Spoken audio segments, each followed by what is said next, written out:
historier. Det her er historieverdenen. Jeg er så glad for, at du er her hos mig. Lad os lytte til dejlige historier, du og jeg. En ensom lille pingvin. En pingvin, så lille og så ensom, gik på isen rundt og rundt. Den ville så gerne lege gemme, men kunne ingen venner finde. Hvis bare jeg havde venner, så skulle jeg nok smile igen.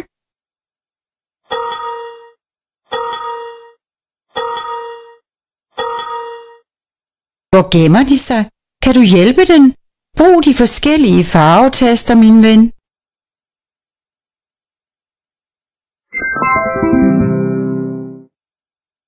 Juhu, lille pingvin!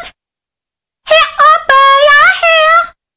Hvis du holder op med at græde, vil jeg give dig en smuk fjer.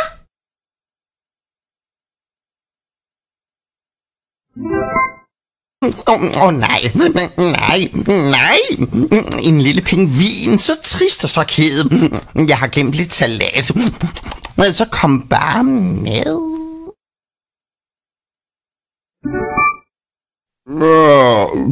Godmorgen, lille pingvin. Hvad er der dog med dig? Kom herhen. Så skal du få et bjørneknus af mig. Land! Ohøj! Hvem har vi der? En ensom lille pingvin. Bare rolig. Hvalen er her. Hvad tror du nu, at der vil ske? Tryk på den røde tast og få at se. Og lige pludselig var de der alle sammen. Bjørnen, kaninen, fuglen og hvalen. De legede gemme og sang en skøn sang, og så dansede de sammen hele dagen lang.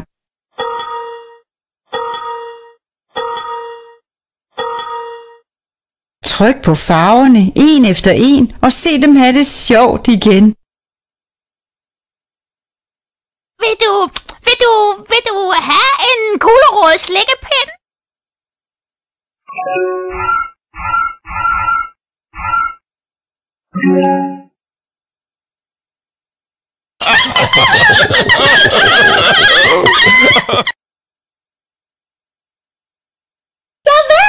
Jeg ved det! Lad os synge sammen!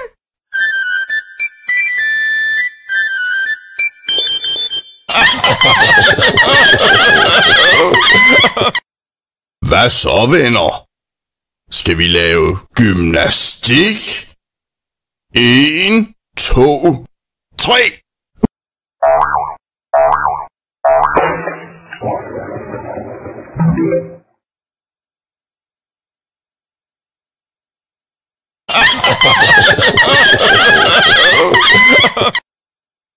I kunne kilde fiskene. Ho, ho! Der er mange, kan I tro. Hvad tror du nu, at der vil ske? Tryk på den røde tast og få at se. Ohøj! Skal vi sejle til Hawaii? De siger, at der er dejligt varmt, og solen skinner hele året. Der vokser grønne træer og smukke blomster i alle farver. Alle farver? Lad os komme afsted.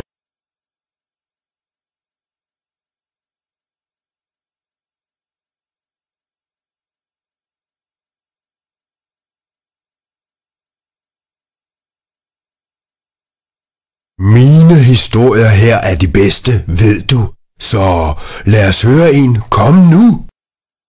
Dolphy og vennerne. Det her er delfinen Dolphy. Tryk på farvetasten for at møde hans venner ude på havet.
Det her er historieverdenen. Jeg er så glad for, at du er her hos mig.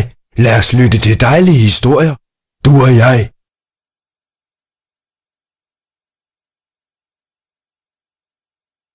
Far Bjørns kærlighed. Far Bjørn og Lille Bjørn gik engang en tur i skoven. Far, hvor højt elsker du mig?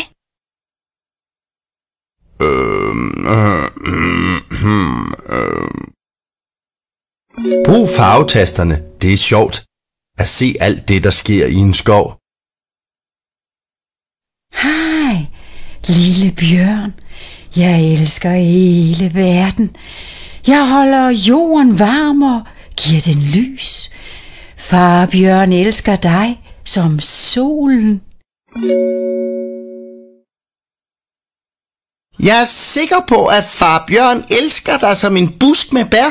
Altid klar med søde sager til dig.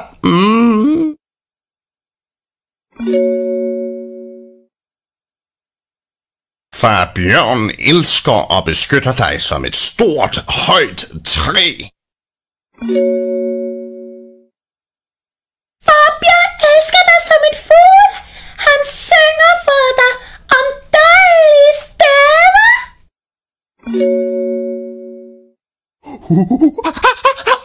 Han elsker dig som en abe. Han får dig til at grine og leger med dig som en abe.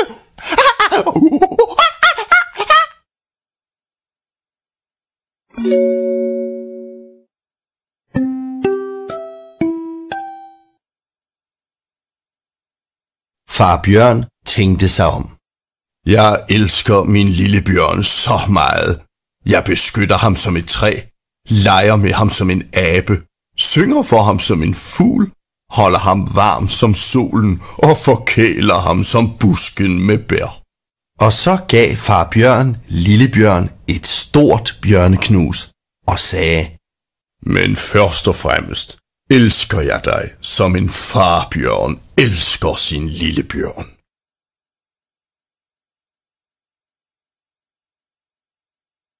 Mine historier her er de bedste, ved du. Så lad os høre en. Kom nu. Den hvide kameleon. En speciel kameleon. Kan du finde den? Den vil gerne videre. Men hvor skal den gå hen? Hjælp den med at vælge vej. Tryk på farvetasterne. Skynd dig!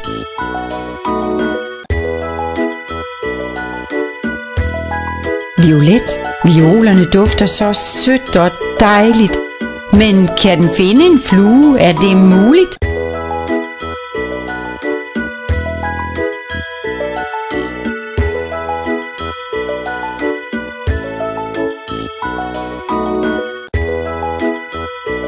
Orange. Trampe, mase og lave ballade. Det er sjovt at røre ved tørre blade.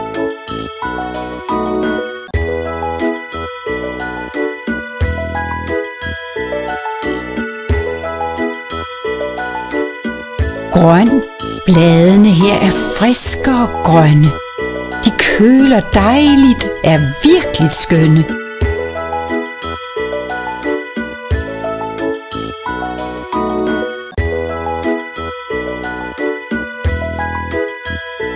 Blå. Den fik våde fødder i mudderpølen. Det var koldt. Den blev næsten forkølet.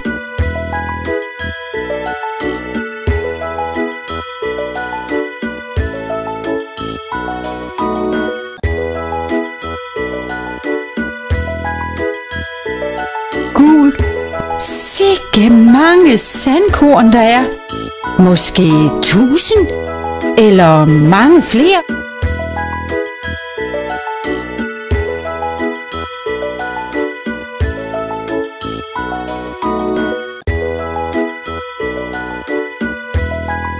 Rød. Et bjerg af jordbær. Dejlige og røde. Dejlig morgenmad. De er søde.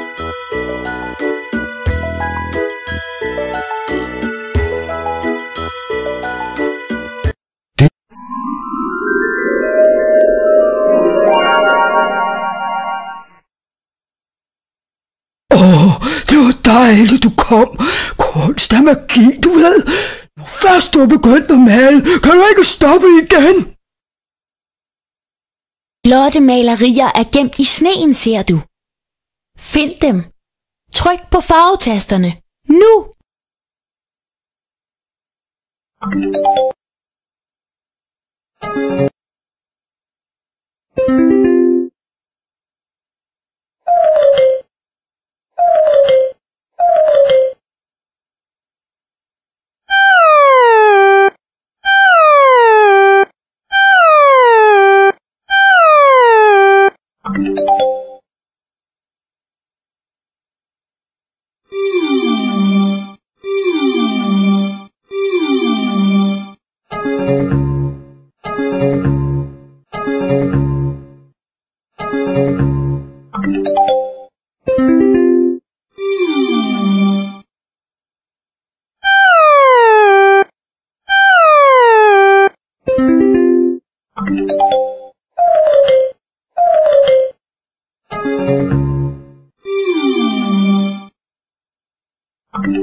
Wow!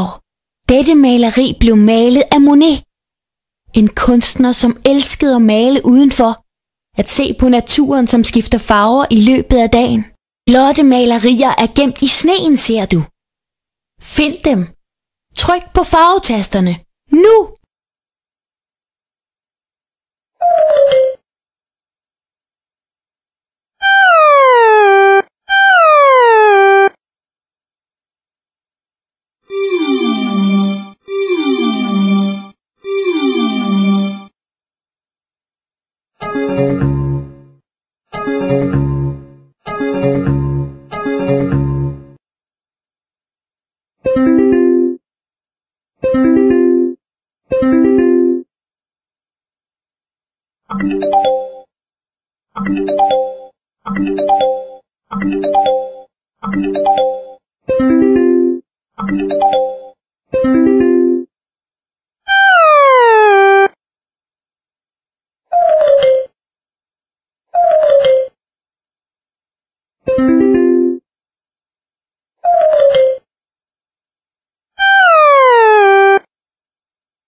Flot! Dette maleri blev malet af Bruegel. Han elskede at male landsbyfolk, fange forskellige situationer i deres liv. Flotte malerier er gemt i sneen, ser du. Find dem. Tryk på farvetasterne. Nu!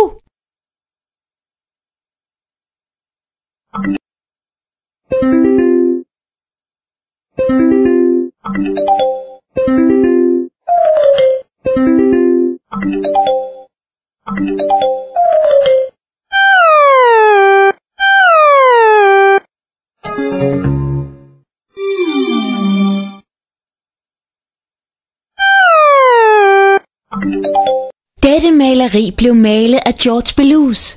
Han elskede at male byen og dens befolkning. Dette billede kaldes En morgen i sne.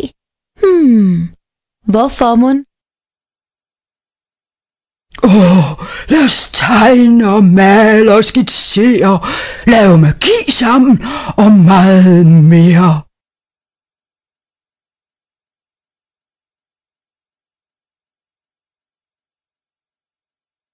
Tryk på farvetasterne for at bruge vanddråber til at lyse billederne op.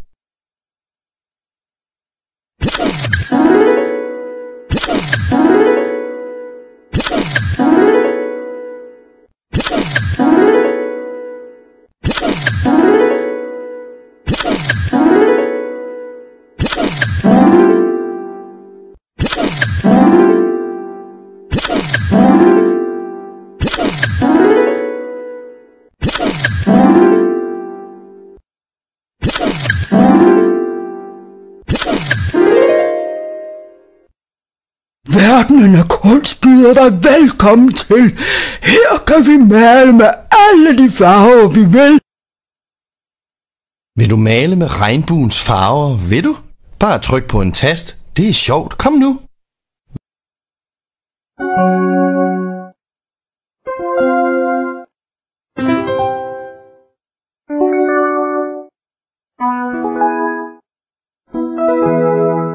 Sikke et dejligt maleri. Vælg en farve, brug tasten, så klarer jeg resten.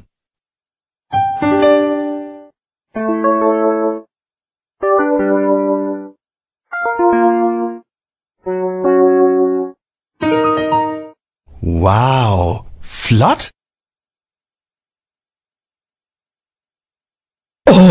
Det var dejligt, du kom.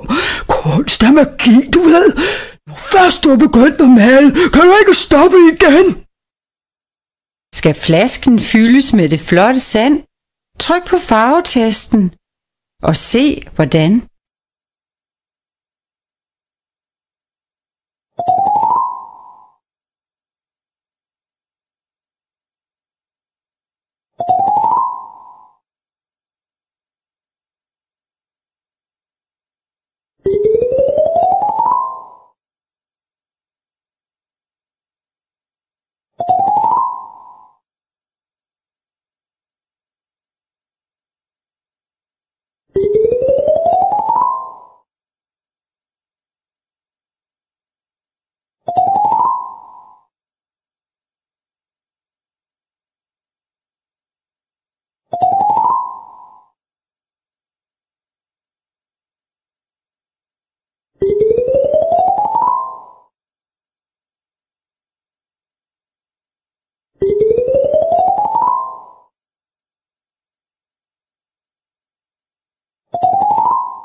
Wow, den flaske kunne jeg godt tænke mig. Gjorde du det helt selv? Var det dig? Vil du fylde flasken op igen med farvet sand? Prøv at trykke på farvetasterne igen.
Flasken, du har lavet, er flot, synes jeg. Dette kunstspil er en sjov leg. Vil du fylde flasken op igen med farvet sand? Prøv at trykke på farvetasterne igen.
Wow, den flaske kunne jeg godt tænke mig.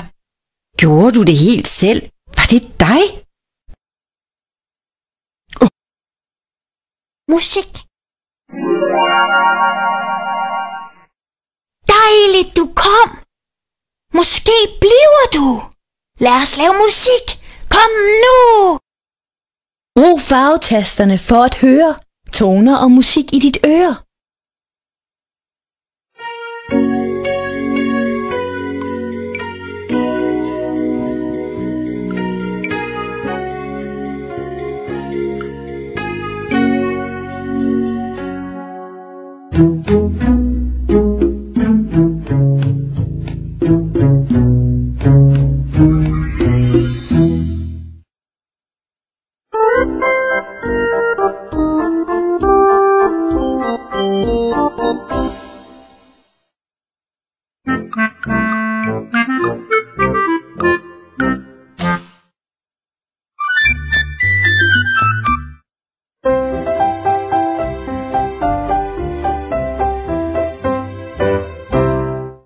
Med kun 3 toner kan du lave en lille melodi. Prøv nu!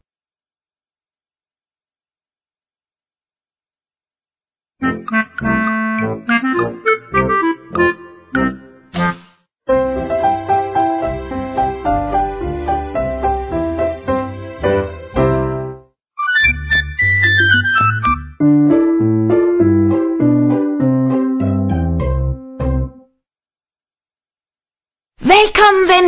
Dejligt, du kommer til. Jeg har et super musikspil. Tryk på farvetasterne. Se godt efter og lyt til vandets lyde, som skifter.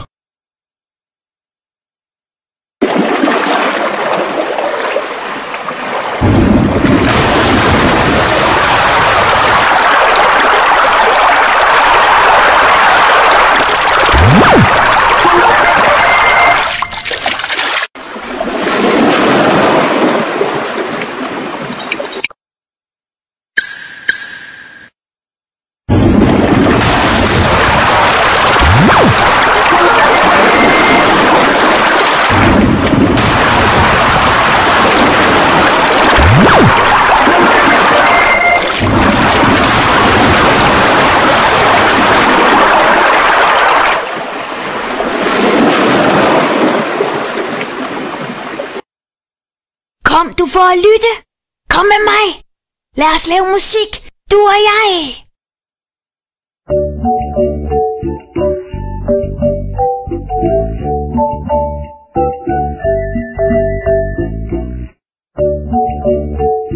Har du lyst til at lytte til en dyrestemme her? Tryk på en farvetast og hør, hvad der sker.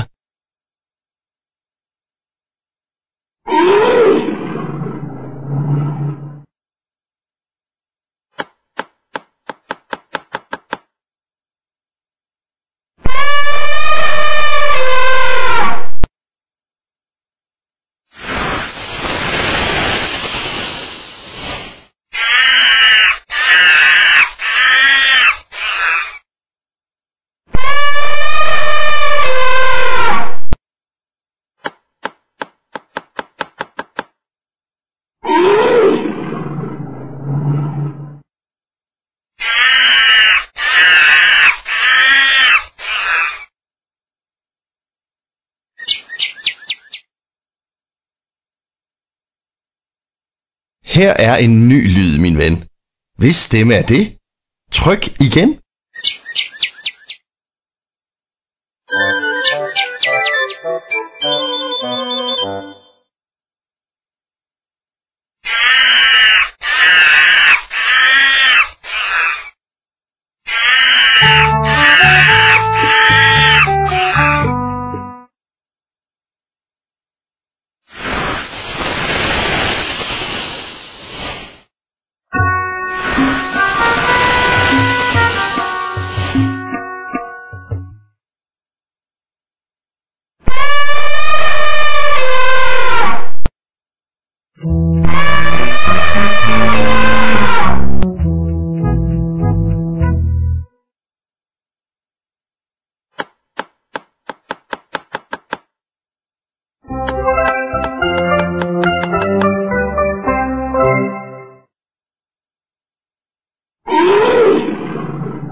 Bravo! Det var virkelig flot, du. Hvert dyr har sin egen sang nu. Dejligt, du kom. Måske bliver du. Lad os lave musik. Kom nu! Brug farvetasterne og lyt så med. Hvert dyr har sin egen melodi et sted.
Du er her! Hej! Hurra! Er du klar? Ruff! Kom så! Bare en til, Brik. Kom nu. Bare en. Med den rigtige farvetast er puslespillet færdigt, min ven.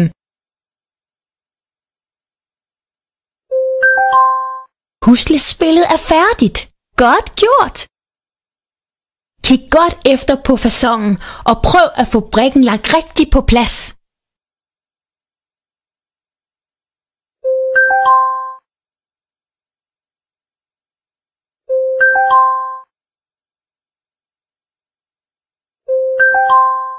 Det var den rigtige tast. Det var godt. Nu er puslespillet færdigt. Nej, hvor flot. Hvor tror du denne brik skal hen? Hvilken er den rigtige tast? Ved du det, min ven?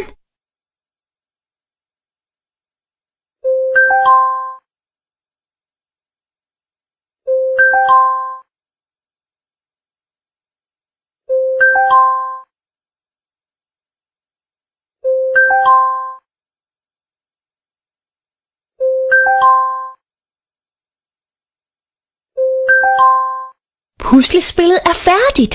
Godt gjort. Bare en til, Brik. Kom nu. Bare en. Med den rigtige farvetast er puslespillet færdigt, min ven. Puslespillet er færdigt.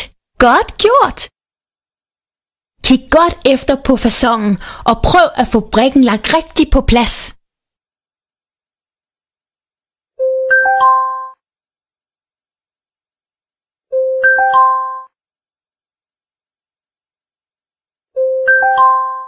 Det var den rigtige tast. Det var godt.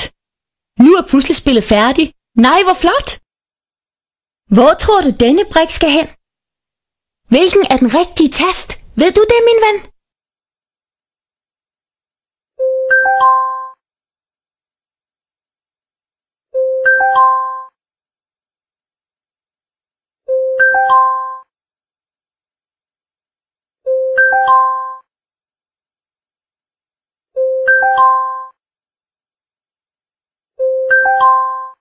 Puslespillet er færdigt.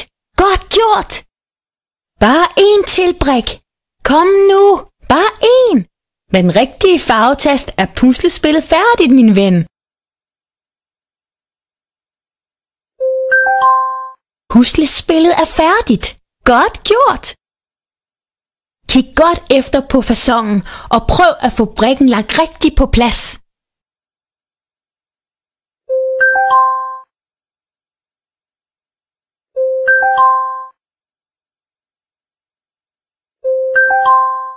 Det var den rigtige tast. Det var godt. Nu er puslespillet færdigt. Nej, hvor flot. Hvor tror du denne brik skal hen? Hvilken?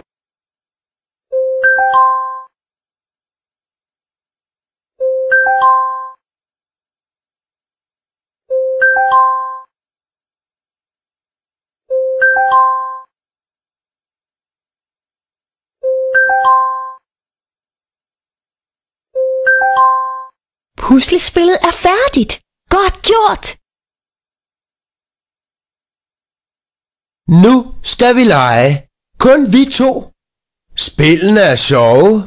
Kan du tro? Vi skal rense havet. Med farvetasterne kan du vælge den rigtige fiskestang til at samle skraldet op, som er under båden.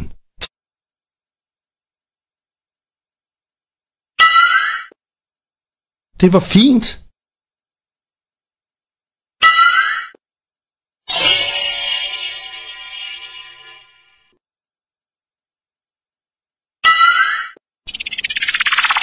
Det var fint.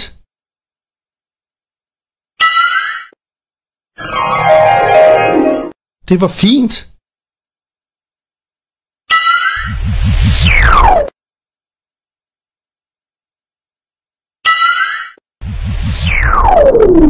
Tillykke! Du har renset havet. Du fortjener en medalje. Jeg er så glad for, at du kom hertil. Ruff! Lad os spille et nyt sjovt spil. Hvem bor i skoven? Det ved du. Brug farvetasterne. Kom nu!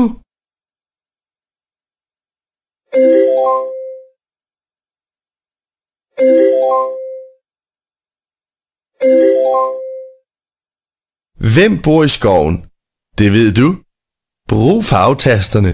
Hurtigt. Kom nu!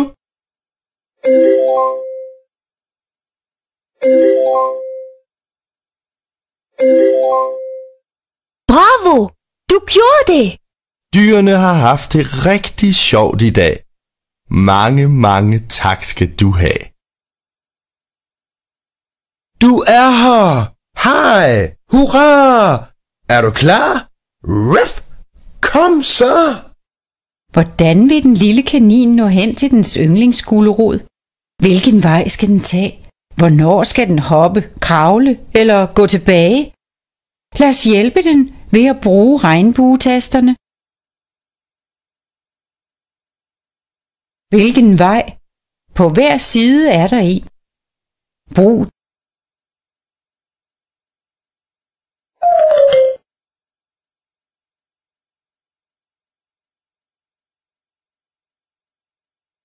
Hvilken vej? På hver side er der en. Brug tasterne for at hjælpe den.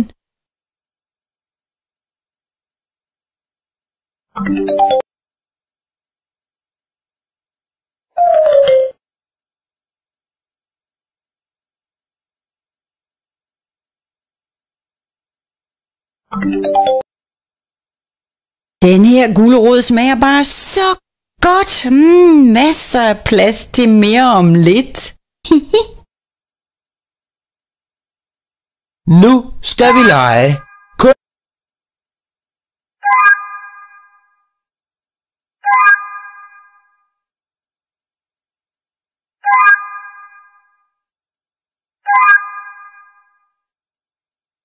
Musik. Kom, du får at lytte. Kom med mig. Lad os lave musik. Du og jeg.